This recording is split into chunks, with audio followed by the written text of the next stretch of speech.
Welcome. You are listening to Art Moves, a PlatteForum podcast featuring resident artists and community members who are invited to share about their art practice and how it relates to social issues in our everyday lives. Today, we have the pleasure of hearing from Alejandra Abad, who is an interdisciplinary artist from Venezuela and currently living in Denver, Colorado. She is PlatteForum's current resident artist, and she's also a resident artist at Anythink Library. She creates honest, symbolic narratives connected to place, family, and community, and her work features sculptural elements, installations, and moving images that relate to folklore, mythology, and the environment. And you can catch her upcoming exhibition on October 7th at 6 p.m. at PlatteForum in the new location at the Savoy at Curtis Park. You can go to the website to make a reservation, and that's PlatteForum.org, platteforum.org. So later you'll also hear from some of the ArtLab interns who are working with Alejandra, and they are sharing a little bit about the things that they would like to pass down into their futures and into our collective futures. So enjoy.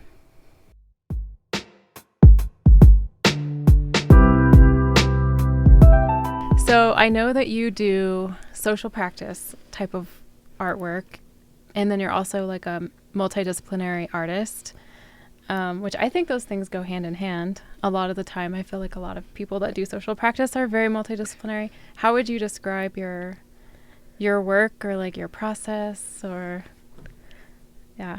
Yeah, my process. So I like exploring a lot, and I like connection. And so I kind of seek those things. And sometimes also being in a space reveals either some context to that story or that space, and things happen there. And I'm very much at heart an animator. I love to observe how things move and how they connect with each other. So I think time and light and the way that we visually put things together or storyline things together is like one of the main themes. But sometimes, depending on the people, the space, the opportunity, like those things like change. Yeah. And like they look very different from one project looks completely different from the other kind of thing. Yeah, I noticed that in your portfolio, and I think a lot of artists that work with people and are explorers, their practice tends to look that way. Mine does too. Like mine's all over the place. I love social practice work for the same reason, because you really get to hear people's stories, you really get to connect with people, and you really get to think about how the work looks in community, you know. How's it been with ArtLab, and can you talk a little bit about what you have planned for the PlatteForum exhibition? Yes. So interesting fun fact is that PlatteForum and myself, are in this transition process of moving from one place to the other. And I think that I'm exactly at that point in my life.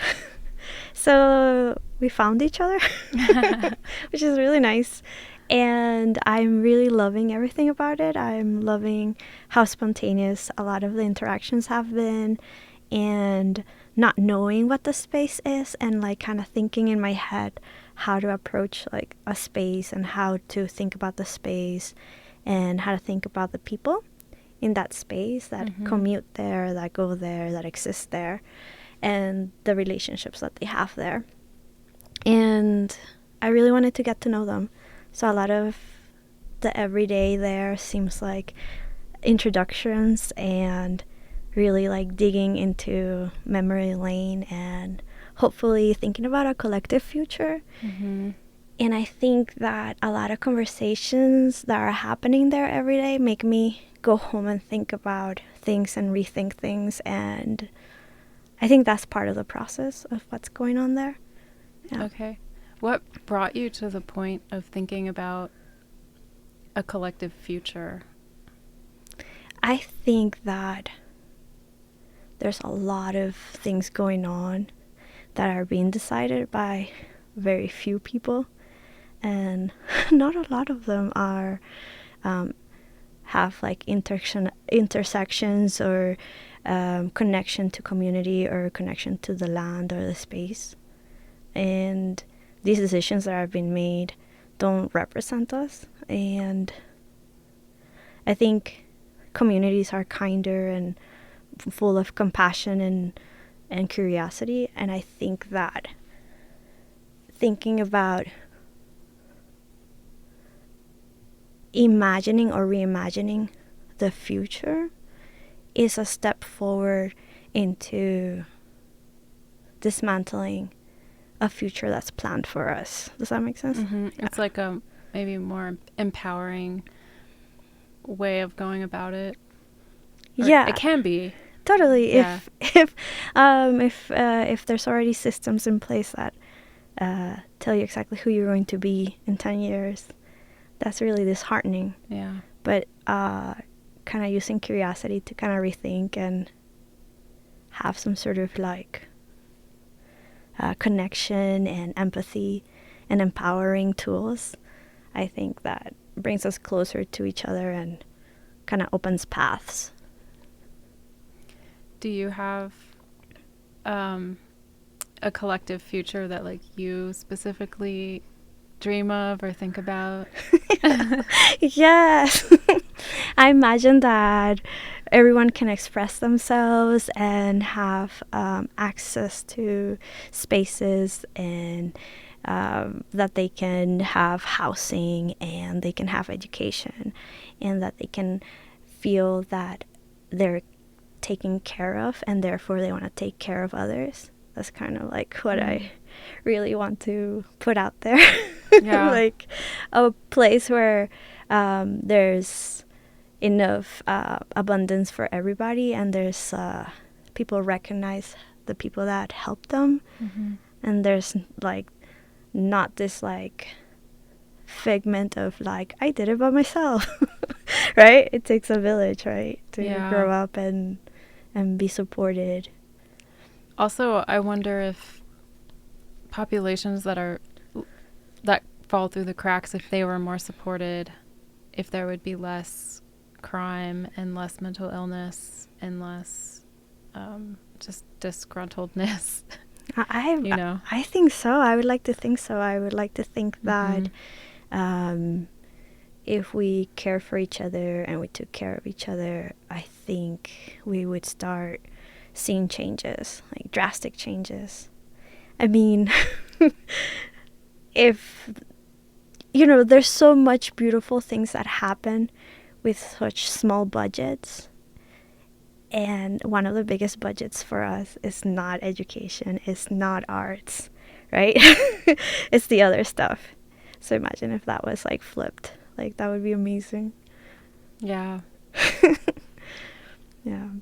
And, and I think everybody has a vision and perspective. And I think that's what I find myself like in these spaces where like I want to find out what you're thinking, because I enjoy it. Yeah. I mean, what are some of the responses you've been getting? Yeah. So one of the days that we went to the space to check it out, I was told that it's a dance studio. And so there's mirrors. So immediately I was like, oh my gosh, let's take everybody into the space and have their we made these collages, and like let's have these interns that are so like they're they had been doing this collaging handmade things, and let's take them to the space and see what happens. And so we started exploring the space, and then they started seeing the amplification of their image. And so a lot of conversations started to happen, and I think there was like a shift, right? Because first we were thinking about the self, and then we're seeing the image amplified, and we started seeing collaboration happening, like people were talking to each other, like, oh, what about if we place this over here? And then it was like a spark or a chain reaction of ideas and how to like move this projector into like different places in the space. And I feel like that was a little glimpse at like finding yourself in collaboration with others.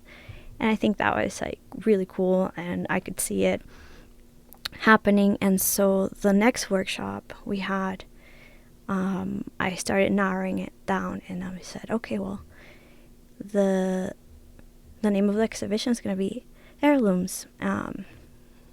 And so a lot of people were really confused, like, well, and I'm like, well, it doesn't have to be like a physical object. It could be metaphors to things that you want to pass down to future generations. And like, what does that look like? So these questions started happening.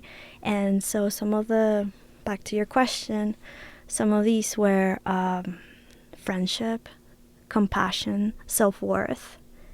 And so I'm not I'm not telling the interns what to think. Like, these are their own genuine ideas, and it's really beautiful.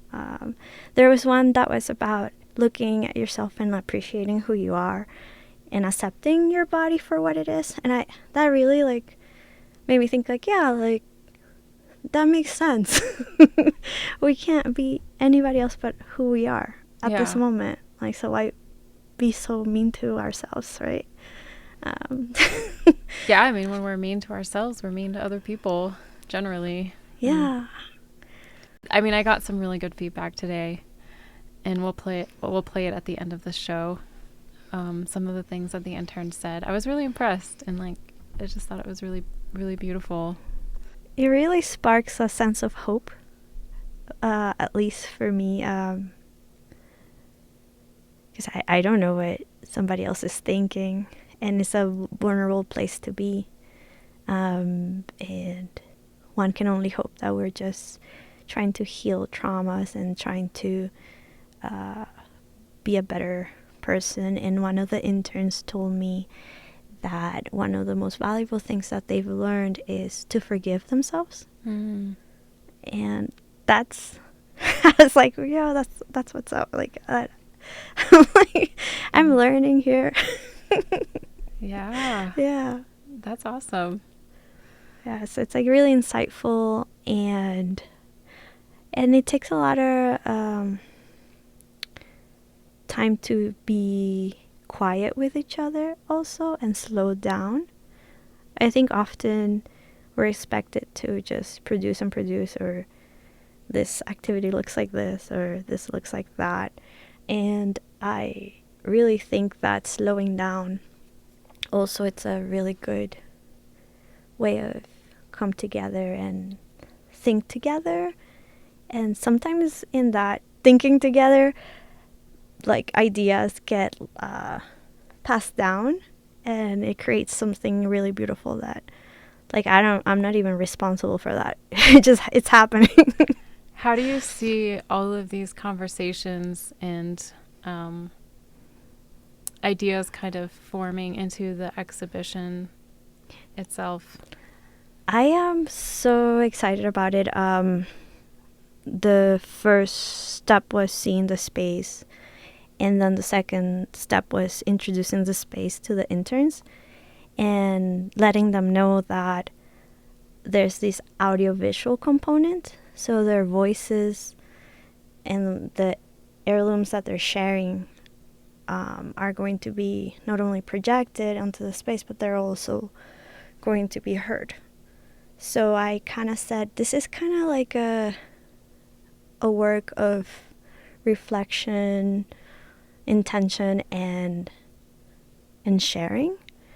And so these elements are, like you said, like how sometimes it's really hard to put an image and an audio together and kind of convey that meaning or that signifier or that symbolism. Mm-hmm. So storytelling is one of the most powerful things that we can do as humans. And I think, I don't know if all the elements that we say and that we recorded are all going to be like, how do I say this? A place for everybody to feel like a universal meaning. But I think that's okay, because that's not the point. Like, it's not. It's basically like, these are stories that are special to us as a, like, we were in that space. And I don't know, once it starts becoming like a public space, there's like this heavy weight to it, right? Yeah. Yeah. But I also think that there's a sense of magic, and we're talking about curiosity, and I like to typically in a space create that effect in the work. And one of the things that I wanted to do is, have you ever seen those windows that are covered with film, color film? I think so. Like, you use like this film, almost like a sticker. Okay, yeah. Yeah. So everybody's going to create like their own, I guess, image that relates to their story, and we're going to put them on the windows. And then a lot of the work, the physical work, is going to be animated and made into video. And then those are going to be projected onto the mirrors. And I'm hoping that this creates like a really interesting, curious, open-minded space. Yeah, that sounds awesome. I'm excited to see your animation. Thanks. Yeah, I'm too. Like, sometimes I'm surprised about like how one thing relates to the other, and I wasn't expecting that. So we'll see. Yeah. Yeah. How long have you been doing animation? So ever since I was like little, I would always draw like a lot. So I'm like an avid drawer. Like, I always doodle. And so I remember I went to this museum. I have this vague memory. Can't remember what the name of the museum was. And they had those wheels where you put like the frames, and then you turn the wheel, and then you can see it animate. Oh gosh, there's a name for that. And There's it's a really weird word that I can't remember right now, but I will remember it. I'm really, like, if you ask me what things are, sometimes it escapes me too. So that was kind of my first time. And then I remember I was always holding like a video cam and like taking video, and also doing dances for no reason or like something that involved time, duration, and movement and light and shadow. So I would say the time that I became more prolific at like animating would be at my time at SAIC. And so it's been like since SAIC and now maybe more than 5 years. Yeah, I'm also bad at math. But I was introduced to experimental films and animators, and then I think maybe then at that moment I was like really invested in like making frames and make things move. It's fun. Yeah. It's really fun. I love it. I love animating too.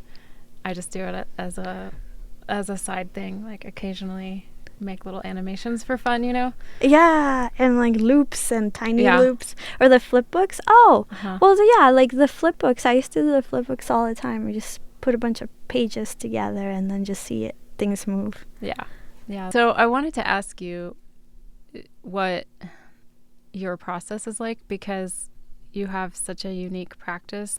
Yeah, so when I was at CU Boulder and I was getting my MFA and I got there, I knew that I really wanted to work with the community, and I knew that one of the challenges about working with any organization or any city or anyone really is materials and resources.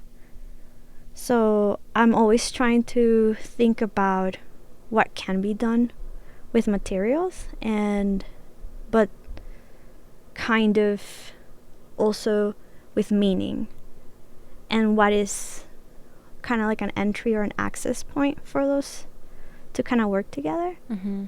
So then the project changes depending on those things. But no project is less than the other, though. So that's your starting point, yeah. basically? Yeah, so meaning and materials. And connecting materials and space. Like, okay. It's like a triad. Cool. And one thing that I developed working at CU is that we get undergrads and we teach them. And so I had this fellowship where I was teaching, and so every day I would go to school, I was thinking, like, I want to really develop like some sort of theme or some sort of theory or some sort of approach. And so what I did is I kind of took from the pedagogy of the oppressed, and I just changed it to the pedagogy of care, because that feels like the theme that ties all these elements. And so now I'm thinking, what do I care about? What do others care about? And how can we do something together? That's really cool. I love it. So that's kind of what I worked at the couple years at CU, and that's been kind of permeating a lot of the spaces that I've been lately. Yeah, what other spaces have you been working in lately, and projects and things like that? So I am currently also a resident artist at the Anything libraries, and I'm working on this project that I started during the pandemic. It's called Our Wishes, Nuestros Deseos. And at that time, it was like a very uncertain time, and everybody was telling me, like, oh well, now art is going to change, it's going to look differently, it's not going to be tactile. And that was really interesting, because coming into CU Boulder, I was making these giant coloring books where I invited families or anyone to color them in. So I would create like just the black lines, and then people would like come and join me and draw or color in. And then there was a shift and I also made this tactile pillows that you can move in an installation. But now that was like changing. It's like, oh no, your work cannot be touched. I'm like, well, there's other ways to touch people. Yeah. Or be touched. So I was talking to my good friend Kaya that I wanted to like maybe propose an idea, and at that time I was doing the Engage Arts program at CU, and so I had a grant, and then that's how that idea was born. And then I brought a collaborator who passed away, one of my best friends, Roman Anaya. And he passed away. And so for me, all of this has been really healing, to be able to go back and do messages of hope when one of your collaborators is gone. It's like, wow. It's like bam. It's really tough. But I think that one of the wishes that Roman had was community and care, and he absolutely stood for every word of care. And so I think that project has been interesting to me, because it's like revisiting it without my collaborator, and it's hard. And this is what you're doing at Anything? At Anything libraries. And is it open to the public right now, or is there any? Yeah. So when can people see it? So people can. Right now we're at the making process, so people can visit me during the week. Okay. So Monday through Friday, they can visit me, and I show up there, and we make flags together. And the messages are coming from the community, and they're really beautiful. And it fills me with hope.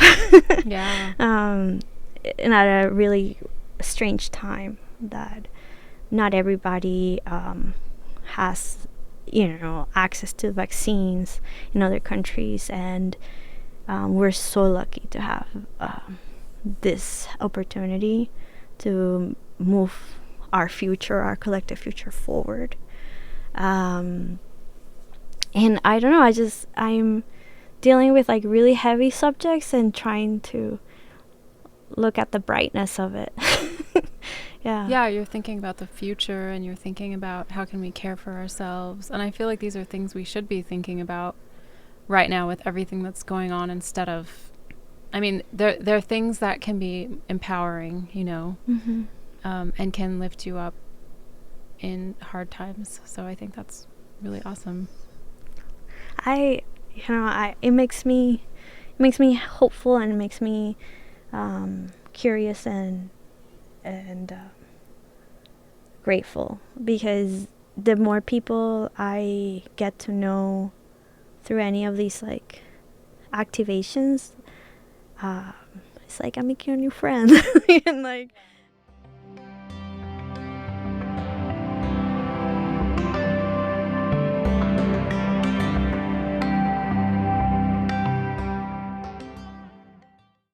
Hi, my name is Bryce, and the heirloom I want to pass down is a motion that my mom taught me when she was growing up. It's a motion where you kiss your hand on the inside of your mouth, and then you place the part that you just kissed and place it on your cheek as a way to show that you love yourself. And like, she used to do that when people would make fun of her because she was born out of wedlock.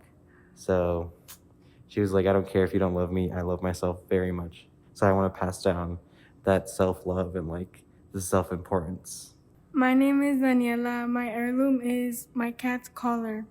Something I want to pass down is to value time and people's presence. So my name is Patrick. My heirloom is a bookshelf, and the practice I'd want to pass down from that is storytelling, because it's a very valuable way to get our histories across and other information. My name is Maya, and my heirloom is passing down the practice of self-love and acceptance. It's inspired by my sister, who has taught me that it's okay to heal and to love yourself. My name is Emmanuel. My heirloom is an appreciation for creativity. My name is Sophia, and my heirloom is toilet paper. I want to pass down the memory of my dad and I when we used to TP the house with me and my brothers, and I want to do the same thing with my nieces and nephews.